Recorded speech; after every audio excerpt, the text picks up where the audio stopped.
Hey parents, this video is about working memory.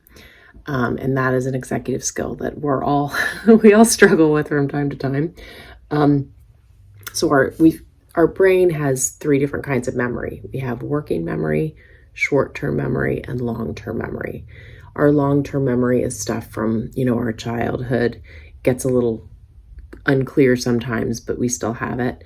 Our short-term memory is pretty much most other memory that we have, a couple weeks usually, and then it starts to dissipate.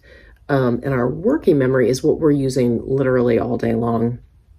And we're pulling things from our long-term memory and our short-term memory into our working memory to manipulate information, especially when kids are in school and they're learning.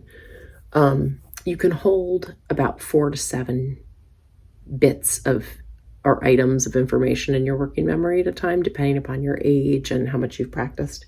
And that's things like, when a child's in school and they're learning their vocabulary or they're spelling words, or they're manipulating, the teacher says, what's 3 plus 8? Now take away 2, now multiply 3, now divide it by 2. And they do those kind of problems with the kids, and they have to keep manipulating the numbers in their head.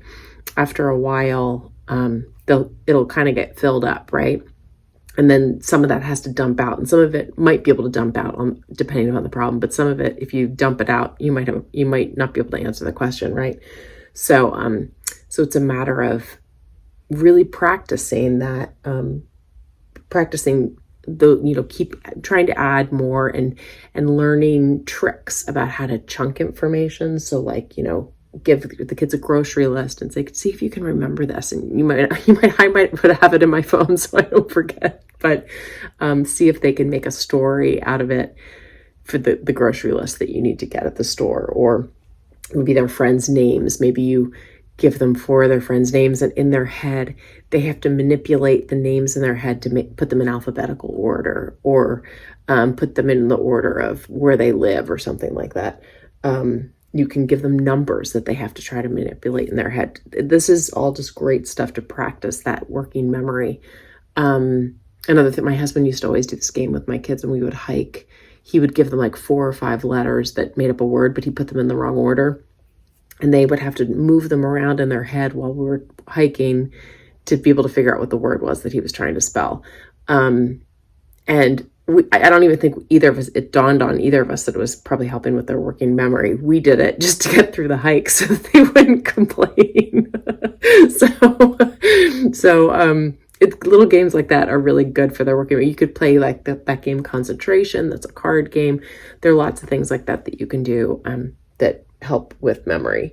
And chunking information is super important. So, like the grocery list, you could make a story out of it, or if they have different words they have to learn, maybe it's all word. They try to learn, one chunk is all words with the long A sound, and the other one is all words with the long E sound, or whatever it is that they're learning.